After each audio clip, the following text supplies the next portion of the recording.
China is a country with an authentic history that dates back to about 23 centuries before the birth of Christ, and it has often been referred to as the sleeping giant of Asia. But in modern times, it has been awakened with a political upheaval that has shattered her foundations to the breaking point. This is Peking, or Peking, whichever you prefer to call it. But to the Orthodox Chinaman, it is the Imperial city of old China. Here at the Central Railroad Station, we learn that the first railroad tracks were laid in China in 1876, and they covered a distance of only 12 miles from Shanghai to Wusan. The government was soon obliged to rip out the tracks to appease the superstitious clamor of the people. Trouble and strife, however, have since taught the Chinese the value of a country's railway system.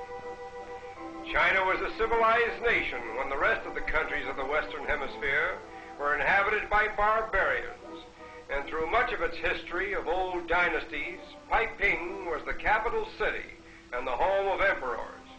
But in 1928, when the nationalists captured Peking, they immediately transferred the capital and the center of government to Nanking. In the crowded streets, life keeps company with death, and funerals like this may be seen at any hour of the day. The fact that the Chinese consider death more important than life accounts for the apparent lack of grief at this funeral.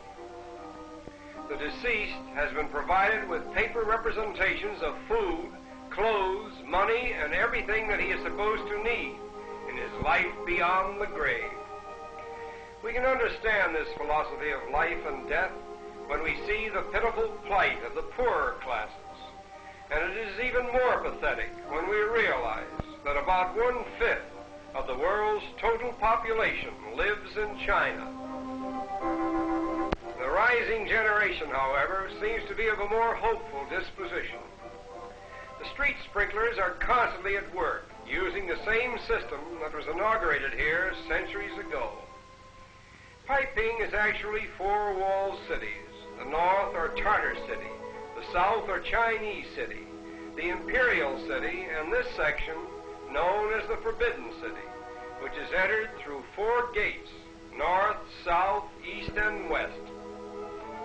It was in the Forbidden City and in the parks just outside Peking that the Ming emperors and the Manchus built many of their grandest palaces and temples. But it was not until after the Boxer Rebellion in 1900 that the foreigners were allowed to enter this hallowed ground. The Temple of Heaven, where the emperor once worshipped, was formerly one of China's most sacred shrines, but changing conditions are dispensing with the austere formalities that were reverently associated with this ancient landmark. Here we are greeted by an old priest who cordially directs us to the altar of heaven, another sacred shrine which is located a short distance from the temple.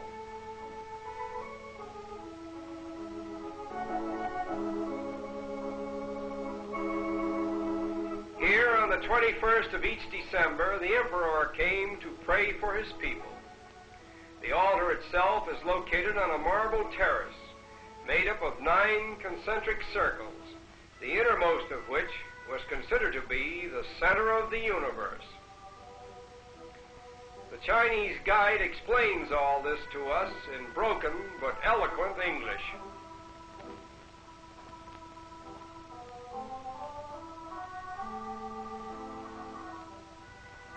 Back in the streets of Peking, we pause for a moment to watch this Chinese barber at work.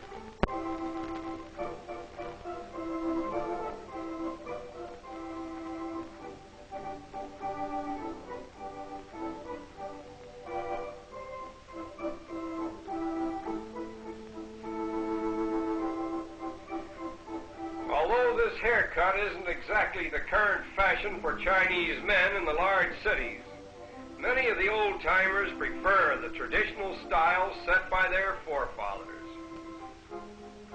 We haven't time for a haircut, so we continue on to the Summer Palace in the suburbs of Peking, where the Empress Dowager maintained her residence to avoid the heat of the city. Here in the palatial buildings and pleasure gardens, she lavished all that art could create and money could buy. Returning to the Imperial city, we passed the Winter Palace, which was formerly occupied by the President of the Chinese Republic. Perhaps the highlight of a visit to Peking is a side journey to the Great Wall of China.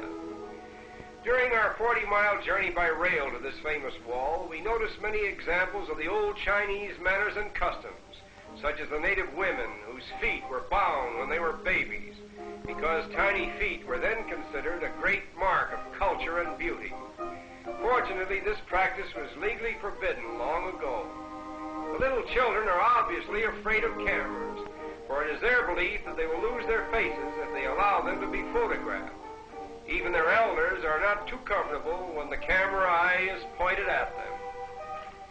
The railway runs to within a mile of the Great Wall, and then we continue on burros, in sedan chairs, or on foot.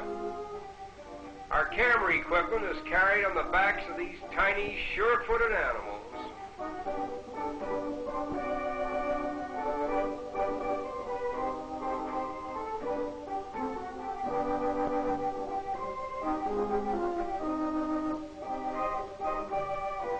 It is a long and tiresome climb, but the thought of seeing one of the 7 wonders of the ancient world urges us on. We pass many interesting types along the way. This old man seems to reflect the age of the wall itself.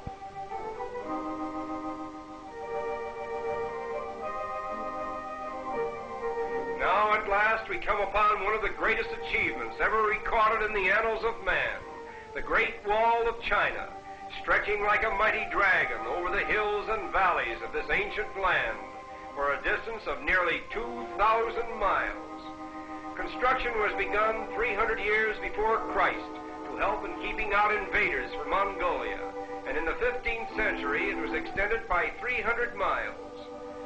The terrific gale of wind which constantly sweeps across the wall makes us marvel all the more that it has so well endured the onslaught of the elements. It seems to parallel the history of China itself, for she too has withstood the ravages of time and the political whims of her people, even though her present problems seem to be more than she can endure. Nevertheless, the history of this ancient country reveals that it has never been conquered through force of arms, although it has been subjected to invasion and civil strife since the beginning of recorded history. Like quicksand, in the end, China seems to absorb all who would change the pattern of her existence. And this is the thought that we take with us as we bid farewell to China and her imperial